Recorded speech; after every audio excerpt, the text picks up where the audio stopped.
जैसा कि देखा जाए यूनिट नंबर 2 का पार्ट नंबर 2 करते हैं। कौन सा पार्ट नंबर 2 करते हैं? पार्ट नंबर 2 कौन सा है? कबड्डी और एक है तैराकी। कौन सा? कबड्डी और तैराकी गेम करते हैं। ठीक है।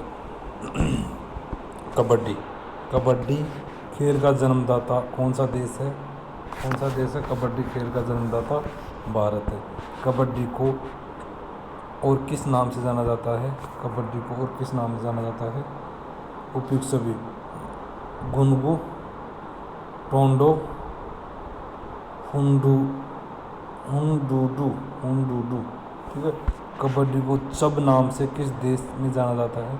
इंडोनेशिया में। भारतीय कबड्डी संघ की स्थापना कब की गई थी? 1952 से 51 के मध्य की गई थी। भारत में कबड्डी की प्रथम प्रतियोगिता कब आयोजित की गई थी? कब आयोजित की गई थी? 1918 में की गई थी। कब? 1918 में की गई थी। भारत में कबड्डी की प्रथम प्रतियोगिता कहाँ आयोजित की गई थी? सतारा, महाराष्ट्र में की गई थी। भारत विश्व में कबड्डी की प्रथम प्रतियोगिता कब आयोजित की गई थी? 1987 में की गई थी। विश्व कबड्डी की प्रथम अंतर्राष्ट्रीय प्रतियोगिता कहाँ पर आयोजित की गई थी? कलकत्ता, भारत में की गई थी। भारतीय कबड्डी संघ के प्रथम अध्यक्ष कौन थे? एच.के. गोडबोले। एच.के. गोडबोले। कबड्डी को एशियन खेलों में कब शामिल किया गया? 1990 में बीजिंग में शामिल किया गया। कबड्डी को अर्जुन पुरस्कार कब दिया गया था? 1972 में। कबड्डी को प्रथम अर्जुन पुरस्कार किस खिलाड़ी को दिया गया था? भोलानाथ गोविंद को दिया गया था। भोलानाथ गोविंद को दिया गया था। कबड्डी में प्रथम द्रोणाचार्य पुरस्कार किस वर्ष दिया गया? 2002 में। कबड्डी को प्रथम द्रोणाचार्य पुरस्कार किसे दिया गया था? ई प्रसाद राव को। कबड्डी को पुरुषों की राष्ट्रीय प्रतियोगिता कब से आयोजित की जाने लगी? 1952 में। ठीक है। कबड्डी में महिलाओं की राष्ट्रीय प्रतियोगिता कब से आयोजित की जाने लगी? 1995 में। कबड्डी में लड़कों के लिए स्कूल नेशनल गेम्स कब से आयोजित किए जाने लगे? 1962 में। पुरुषों के लिए कबड्डी मैदान की लंबाई कितनी होती है? 13 मीटर। महिलाओं के लिए कबड्डी मैदान की चौड़ाई कितनी होती है? 8 मीटर। कबड्डी खेल में कुल कितने खिलाड़ी होते हैं? 12। कबड्डी खेल में कितने खिलाड़ी खेलते हैं? 7। कबड्डी में लोबी की चौड़ाई कितनी होती है? 1 मीटर। कबड्डी मध्य से बक लाइन की दूरी कितनी होती है? 3.75 मीटर। 3.75 मीटर। कबड्डी में मध्य लाइन से बोनस लाइन की दूरी कितनी होती है? 4.75 मीटर होती है। कबड्डी में एंड लाइन से बोनस लाइन की दूरी कितनी होती है? 1 मीटर। कबड्डी खेल में सिटिंग ब्लॉक की चौड़ाई कितनी होती है? 1 मीटर। कबड्डी खेल में सिटिंग ब्लॉक की लंबाई कितनी होती है? 8 मीटर। कबड्डी खेल में लाइन की मोटाई कितनी होती है? 5 सेमी। कबड्डी खेल में कितने खिलाड़ी रिजर्व होते हैं? 5। कबड्डी खेल में जब खिलाड़ी विपक्ष टीम के क्षेत्र में जाता है तो उसे क्या कहते हैं? रनर। क्या कहते हैं? रनर। रेडर कहा जाता है। रनर नहीं, रेडर कहा जाता है। रेडर। कबड्डी खेल में जब रेडर डालते वक्त बोनस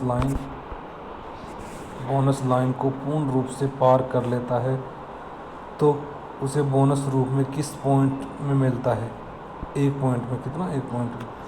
कबड्डी खेल में जब विपक्षी टीम के आखिरी खिलाड़ी को रेडर आउट करता है तो वहाँ क्या मिलता है? लोना मिलता है। कबड्डी खेल में विश्व कप का आयोजन कब से किया जाने लगा? 2004 में। पुरुषों के लिए कबड्डी के मैदान की चौड़ाई कितनी होती है? 10 मीटर। कितनी होती है? 10 मीटर। महिलाओं के लिए कबड्डी के मैदान की लंबाई कितनी होती है? 12 मीटर। भारत में कबड्डी का संचालन कौन करता है? AKFI करता है। कौन सा? AKFI करता है। AKFI करता है। AKFI का फुल फॉर्म नाम है all kabaddi federation of India. AKFI कब बनी थी? 1973 में बनी थी। कबड्डी खेल मैच की अवधि कितनी होती है? 20 होती है। कबड्डी विश्व कप कितने वर्ष के अंतराल के पश्चात आयोजित किया जाता है? 3 वर्ष बाद। 2004, 2007, 2010 कबड्डी विश्व कप में भारत की क्या स्थिति रही है? तीनों में स्वर्ण पदक। पुरुषों के लिए कबड्डी के मैदान का माप क्या होता है? 13x10 metre. महिलाओं के लिए कबड्डी मैदान की माप क्या होती है? 12x8 metre. कितना? 12x8 metre. आगे चलते हैं। कबड्डी सीनियर पुरुष वर्ग के लिए पुरुषों के लिए कबड्डी सीनियर पुरुष वर्ग कितने बार से अधिक होने पर खिलाड़ी प्रतियोगिता में भाग नहीं ले सकता है? 85 किलोग्राम से अधिक होने पर खिलाड़ी सीनियर प्रतियोगिता में भाग नहीं ले सकता है। कबड्डी सीनियर महिला वर्ग में कितने बार से अधिक होने पर खिलाड़ी प्रतियोगिता में भाग नहीं ले सकता है? 75 किलो केजी से अधिक। 75 केजी से अधिक। किसी भी टीम के रेडर द्वारा अर्जित किया गया बोनस पॉइंट को हम स्कोर शीट में किस संकेत से प्रदर्शित करते हैं? ट्रायंगल से।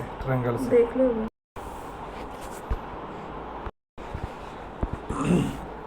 किसी भी टीम के रेडर को द्वारा अगर मैच के दौरान किसी खिलाड़ी को एम्पायर रेफरी द्वारा पीला कार्ड दिया जाता है तो 2 मिनट के लिए खिलाड़ी को मैच से बाहर कर दिया जाता है। कबड्डी में किसी भी टीम द्वारा अर्जित किए गए लीडिंग पॉइंट को हम स्कोर शीट में किस संकेत से प्रदर्शित करते हैं? इनमें से कोई नहीं को, ना ट्रायंगल से, ना स्क्वायर से, ना टी से। यदि टूर्नामेंट नॉकआउट पद्धति के आधार पर खेला जाता रहा हो और मैच टाई हो जाए तो कौन सा नियम लागू होगा? दोनों टीमों के 5-5 खिलाड़ियों को चिन्हित करके उन खिलाड़ियों को बारी बारी से रेडर डालने की नियम लागू होगा। ठीक है। बक लाइन ही बोनस लाइन में बदल जाएगी। ठीक है। दोनों कबड्डी मैच में जब किसी टीम को लोना लग जाता है तो उसे हम किस संकेत से स्कोर सीट पर प्रदर्शित करते हैं? हॉरिजॉन्टल से। जब स्कोर शीट में हम टीमों का स्कोर भरते हैं तो हम सभी पॉइंट को 1, 2, 3, 4, 5, 6, 10, 100 तक डायगोनली रूप से चिन्हित करते हैं। लेकिन जैसा ही किसी टीम को लोना लग जाता है तो हम विद है कि लोना लगने के बाद 2 अंक मिलते हैं, उसके स्कोर को हम हॉरिजॉन्टल रूप से चिन्हित करते हैं। 8, 9 कौन से? जैसा कि 8 और 9। 5-5 रेडर के नियम के बाद भी मैच टाई हो जाता है तो कौन सा नियम लागू होता है? गोल्डन रेड का नियम लागू होता है। गोल्डन रेड नियम लागू हो जाने पर मैच का निर्णय कैसा होता है? जिस टीम का खिलाड़ी रेडर गोल्डन रेड पर पॉइंट ले जाता है उसी टीम को विजेता माना जाएगा।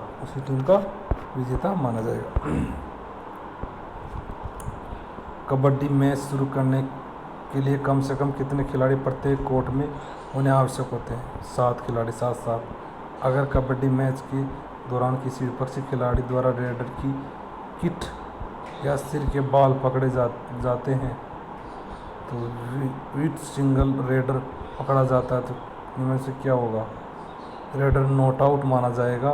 पकड़ने वाली टीम के विरुद्ध एक टेक्निकल पॉइंट दिया जाएगा। किसी भी टीम को लोना लगने के बाद यदि वह टीम 1 मिनट के अंदर कोर्ट में प्रवेश नहीं करती है तो क्या होगा?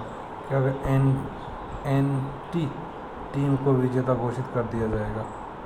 अगर किसी भी टीम को लोना लगने के बाद 30 सेकंड के अंदर कोर्ट में दोबारा खेलने के लिए नहीं आती है तो इनमें से क्या होगा? एक टेक्निकल पॉइंट विरोधी टीम को दे दिया जाएगा। अगर किसी भी टीम का रेडर कांट लेट करता है तो एम्पायर में से क्या निर्णय दिया जाएगा? विरोधी टीम को एक टेक्निकल पॉइंट दिया जाएगा। अगर किसी टीम को 2 रेडर विरोधी टीम के कोर्ट में एक साथ रेडर डालने चले जाए तो एम्पायर निर्णय क्या होगा?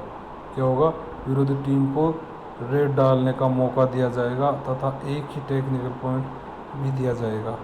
मैच के दौरान प्रत्येक टीम कुल कितने टाइम आउट ले सकती है? कितने टाइम आउट? प्रत्येक हाफ में 2-2 टाइम आउट ले सकती है। कबड्डी मैच के दौरान दिए जाने वाला टाइम आउट कितनी समय की अवधि का होता है? 30 सेकंड अवधि का होता है। पुरुषों के लिए एक मैच की समयावधि कितनी होती है? 20 मिनट की होती है। महिलाओं के लिए एक मैच की अवधि कितनी होती है? 15 मिनट की होती है। कबड्डी कोर्ट के बाहर चारों ओर कितना फ्री स्पेस होना चाहिए? 4 मीटर का होना चाहिए। मैच के दौरान हम खिलाड़ी का स्थानांतरण कब कब कर सकते हैं? टाइम आउट व मध्यांतर के दौरान कर सकते हैं। मैच समाप्त होने के कितनी समयावधि पहले टीम के स्कोर को रेफरी को बताना अनिवार्य होता है? 5 मिनट के लिए। कितना? 5 मिनट के लिए। कबड्डी मैच में कितने मैच अधिकारियों होने अनिवार्य हैं? 6। अगर कोई रेडर कबड्डी बोलता हुआ विरोधी कोर्ट में जाता है तो उसे तकनीकी रूप में क्या कहते हैं? क्या कहते हैं? रेडर। ए टीम का raider B team court raid डालने जाता है तो पॉइंट लेने के लिए बी टीम की एंट्री या एंटीजेशन कॉन्ट्रैक्ट जाता है तो उस तकनीकी की भाषा में क्या कहा जाता है? स्ट्रगल। जब कोई रेडर एंटी कोर्ट में रेडर करने जाता है वही किसी एंटी को बिना छुए लॉबी में चला जाता है तो उसे क्या कहता है? रेड आउट हो जाएगा। जब कोई रेडर रेड के दौरान बोनस लाइन को क्रॉस करने के बाद लॉबी में चला जाता है तो निर्णय क्या होगा? एक बोनस पॉइंट रेड करने वाली टीम को दिया जाएगा तथा रेडर आउट माना जाएगा। अगर टाइम आउट के दौरान अपने कोर्ट को छोड़कर बाउंड एरिया लाइन के बाहर आ जाता है एम्पायर निर्णय को क्या किया जाएगा? एंटी टीम को एक टेक्निकल पॉइंट दे दिया जाएगा। अगर स्थानांतरण खिलाड़ी हम कर दे सकते हैं, रिस्ट्रिब्यूशन कर सकते हैं। अगर मैच के दौरान खिलाड़ी का टेम्पररी स्पेंसर हो जाता है और बिना रेफरी की आज्ञा के कोर्ट छोड़कर चला जाता है तो क्या होगा? विरोधी टीम को एक टेक्निकल पॉइंट दे दिया जाएगा। अगर किसी टीम का रेडर कबड्डी बोलता हुआ विरोधी कोर्ट में जाता है और बक लाइन को क्रॉस करके कबड्डी बोलता हुआ अपने कोर्ट में वापस आ जाता है तो इसे तकनीकी भाषा में क्या कहते हैं? सफल रेडर कहा जाता है। अगर कोई रेडर रेड के दौरान एंटी और एनटीएस को छूकर बक लाइन को क्रॉस नहीं करता है तो अपने कोर्ट वापस आ जाता है तो निर्णय क्या होगा? जितने एंटी छुए जाएंगे उतने अंक रेडर को दिए जाएंगे। इनमें से क्या कबड्डी संबंधित नहीं है? कौन सा नहीं है? टेम्पोलियन। जबकि बोनस लोना गोल्डन रेडर कबड्डी संबंधित है। अगर कोई रेडर रेड डालने के लिए विरोधी कोर्ट में 5 सेकंड से अधिक समय लेता है तो निर्णय क्या होगा? रेडर कॉन्सिडर कर दी जाएगी। विपक्ष टीम को एक टेक्निकल रिपोर्ट दिया जाएगा। AKFI का मान्य प्राप्त बीच कबड्डी पुरुषों के लिए कोर्ट की माप क्या होती है? 11x7 मीटर की होती है। AKFI का मान्यता प्राप्त बीच कबड्डी महिलाओं के कोर्ट की माप कितनी होती है? 10x6 metre. बीच कबड्डी कोर्ट में रेत की गहराई कम से कम कितनी होनी चाहिए? 30 सेंटीमीटर। किस खेल संस्करण में बोनस लाइन बक लाइन नहीं होता है? इसमें बीच कबड्डी में नहीं होता है। इसमें बीच कबड्डी में। किस खेल संस्करण में लॉबी नहीं होती है? बीच कबड्डी में। किस खेल संस्करण में रेडर के प्रत्येक रेड पर पॉइंट लेना या देना होता है? इसमें बीच कबड्डी में। AKFI द्वारा निर्णयों को अधिक उम्र कितना हो सकता है? 58 वर्ष। AKFI द्वारा मान्य प्राप्त सर्किल कबड्डी को सर्किल व्यास कितना होता है? 22 मीटर। बीच कबड्डी में एक टीम के खिलाड़ियों की संख्या कितनी होती है? 6। बीच कबड्डी प्रत्येक टीम में कितने खिलाड़ी होते हैं? 4। बीच कबड्डी में कम से कम कितने खिलाड़ी होने पर मैच शुरू होता है? 4। कितने? 4। इस प्रकार ये कबड्डी कंप्लीट हुआ है। अब एक टॉपिक फीना का फुल फॉर्म क्या है? Federation international day national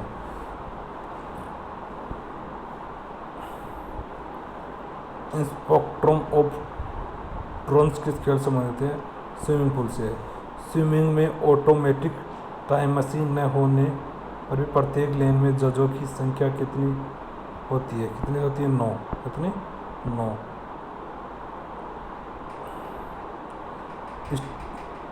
standard pool लेन 8 लेन का होता है, मगर अतिरिक्त कितनी लेन डाली जा सकती है? कितनी? 0।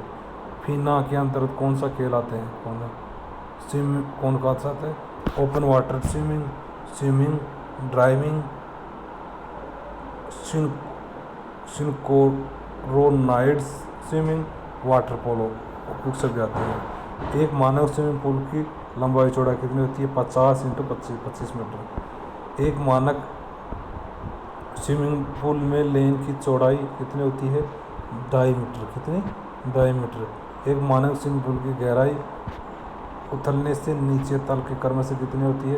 कितनी होती है? 1 मीटर से 6 मीटर की मध्य। एक मानक स्विमिंग पूल में पहली और 8वीं लेन के बाहर दोनों तरफ कम से कम कितनी जगह छोड़ी जाती है? 20 सेमी। स्विमिंग पूल में पहली और 8वीं लेन के बाहरी रस्सों का रंग क्या होता है? हरा। दूसरी और 7वीं लेन के रस्सों कौन सा रंग होता है? नीला। चौथी और 5वीं लेन के रस्सों कौन सा रंग होता है? पीला। स्विमिंग पूल में किन किन रंगों से लेनों की चिन्हित किया जाता है? पीला, हरा, नीला। Backstroke turn indicator swimming pool के दोनों छोरों से कितनी दूरी पर निर्धारित रहता है? 5 मीटर पर। फीना द्वारा किस वर्ष 8 लेन के पुल से 10 लेन के पुल को मान्यता दी गई है? कितना? 2009 को। फॉल्ट स्टार्ट रोप स्टार्टिंग प्लेटफॉर्म से कितनी दूरी पर रहता है? 35 मीटर पर। स्विमिंग पूल में पानी के तापमान का प्रकार कितना होता है? 25 डिग्री से 28 डिग्री सेल्सियस रहता है। बैक स्ट्रोक टर्न इंडिकेटर पानी की सतह से कितना ऊपर लगा होता है? कितना ऊपर लगा होता है? 1 सेकेंड। 1.8 मीटर। ठीक है। लेन के रस्सों की मोटाई व्यास कितनी होनी चाहिए? कितनी होनी चाहिए? 20 से 30 सेमी। फॉल्ट स्टार्ट रोप पानी की सतह से कितना ऊपर रहता है? 1.20 मीटर। स्विमिंग प्रतियोगिता में कितनी शैलियों से तैयारी होती है? 4। कितने? 4। स्विमिंग प्रतियोगिता के लिए कौन सी शैलियों का प्रयोग किया जाता है? Free style, back stroke, butterfly. Medley स्पर्धा को एकल के लिए होती है, उसमें तैयारी शैलियों का क्रमश क्या होता है? क्या होता है? सबसे पहले बटर स्टाइल, फिर बैक स्ट्रोक, फिर बैक स्ट्रोक, ब्रेस स्ट्रोक, फिर फ्री स्टाइल। इस प्रकार होती है। मेडले रिले स्पर्धा टीम में तैराकी की शैलियों क्रम क्या रहता है? क्या रहता है? बैक स्ट्रोक, ब्रेस स्ट्रोक, फिर बटरफ्लाई, फिर फ्री स्टाइल होती है। एक तरह की स्टार्ट रन के दौरान ज़्यादा से ज़्यादा पानी के अंदर कितनी दूरी तक रह सकता है? कितने? 15 मीटर तक। 15 मीटर पर। हिट्स के आधार पर पहले नंबर पर आने वाले तैराक को 8 लेन पुल की कौन सी लेन दी जाती है? 4। हिट्स में 10 लेन के पुल में पहले नंबर पर आने वाले तैराक को कौन सी लेन दी जाती है? 5वीं लेन। कौन सी? 5वीं लेन। एक मानक स्विमिंग पूल में लेनों का क्रम कहाँ से कहाँ तक दिया जाता है? 0 से 9 तक। अगर 8वें स्थान पर हिट्स में 2 तैराक का समय एक समान हो, अगले राउंड के लिए निर्णय किस आधार पर लिया जाएगा? अतिरिक्त लेन का प्रयोग किया जाएगा। स्टार्ट प्लेटफॉर्म पानी की सतह से कितने ऊपर होता है? कितने ऊपर? 50 से 70 सेमी। तैराक के उस स्टार्ट को क्या कहते हैं जिसमें दोनों हाथ एक साथ पानी से बाहर निकालते हुए आगे की तरफ से पानी पीछे की ओर खींचते हैं? उसे बटरफ्लाई कहते हैं।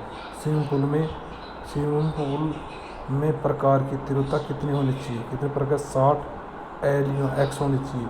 तैराकी का प्राचीन स्वरूप कब और कहाँ मिलता है? 5000 ईसा पूर्व यूनान में।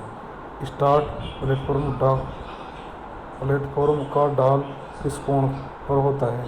10 डिग्री का। प्लेटफॉर्म की माप क्या होती है? 50x50 में।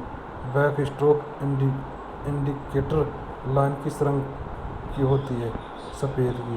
बैक स्ट्रोक इंडिकेटर लाइन जो एंड लाइन से 5 मीटर की दूरी पर होती है वह पानी की सतह से कितनी ऊपर रहती है? 1.80 मीटर ऊपर रहती है।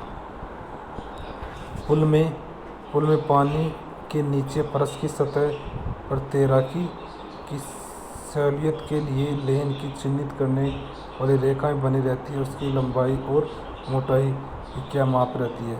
लेंथ 46 मीटर और मोटाई 20 से 30 सेंटीमीटर। ओलंपिक में तैराकी प्रतियोगिता के अंतर्गत पुरुषों के लिए कितनी स्पर्धाएं होती है? 16।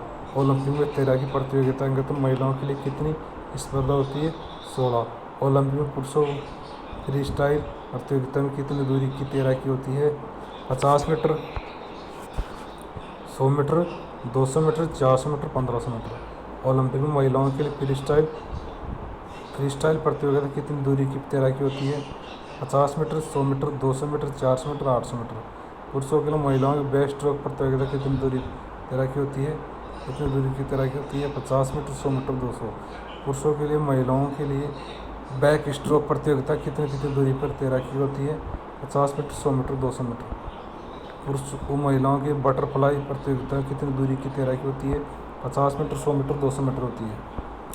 स्विमिंग पूल की पहली और 8वीं लेन के अंदर रस्सों का रंग कौन सा होता है? नीला होता है। कौन सा? 50 मीटर स्विमिंग पूल में पुरुषों और महिलाओं के एकल मेडल रिले कितनी दूरी की होती है? 200 मीटर, 400 मीटर की होती है। कितने? 200 और 400 मीटर की होती है। ओपन वाटर स्विमिंग मानक के रूप में कहाँ आयोजित किए जा सकते हैं? कहाँ? नदी में, झील में, समुद्र में, नहर में। ओपन वाटर स्विमिंग के लिए पानी की स्थिति कैसी होनी चाहिए? साफ नमकीन पानी की होनी चाहिए। ओपन वाटर स्विमिंग के अंतर्गत फीना द्वारा कितनी दूरी की तैराकियों को मान्यता है? कितनी दूरी को? 5, 10, 25 किलोमीटर की। ओपन वाटर स्विमिंग के लिए पानी की गहराई किसी भी बिंदु पर कम से कम कितनी होनी चाहिए? 1.40 मीटर की होनी चाहिए। 1.40 मीटर की। ठीक है। ओपन वाटर स्विमिंग के लिए पानी का तापमान कम से कम कितना होना चाहिए? 16 सेंटीमीटर होना चाहिए। ओपन वाटर स्विमिंग के लिए तापमान का निरीक्षण प्रतियोगिता से कितने पहले किया जा सकता है? कितने पहले? 2 घंटे पहले। ओपन वाटर स्विमिंग पानी के तापमान के निरीक्षण के लिए कोर्सेस में कहाँ का पानी देखा जा सकता है? कहाँ का पानी देखा जा सकता है? मध्य में 40 सेमी से नीचे। ओपन वाटर स्विमिंग कितने मीटर की तैराकी को मैराथन कहा जा सकता है? 10,000 मीटर पर। ओपन वाटर स्विमिंग में सभी स्पर्धाएं किस शैली में होनी चाहिए? फ्री स्टाइल में होनी चाहिए।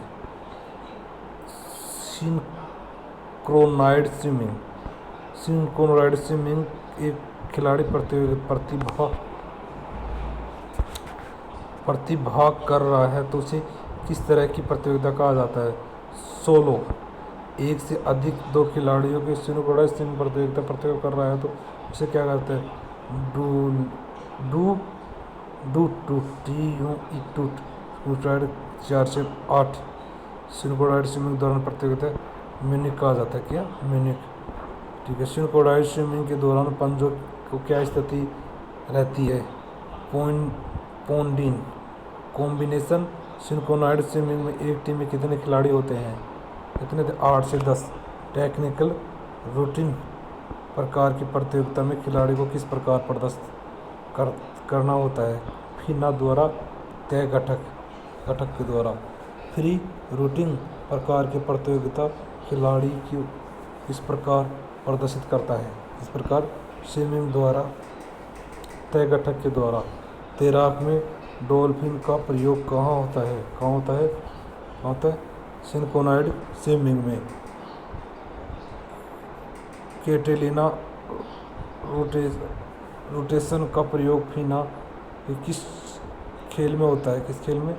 सिंक्रोनाइज्ड स्विमिंग में होता है। सिंक्रोनाइज्ड स्विमिंग में होता है। इस प्रकार ये स्विमिंग कंप्लीट हुआ है। गोताखोरी वगैरह ये हमारे काम का भी नहीं है। इसमें 2 खेलों कबड्डी और ये हो गया तैराकी। ठीक है, कबड्डी तैराकी हो गया। पार्ट नंबर 2 कंप्लीट हुआ है। पार्ट नंबर 2 भी हो गया कंप्लीट, 3 भी हो गया, 5 भी हो गया। अब करते हैं अगला पार्ट नंबर। ठीक है, धन्यवाद।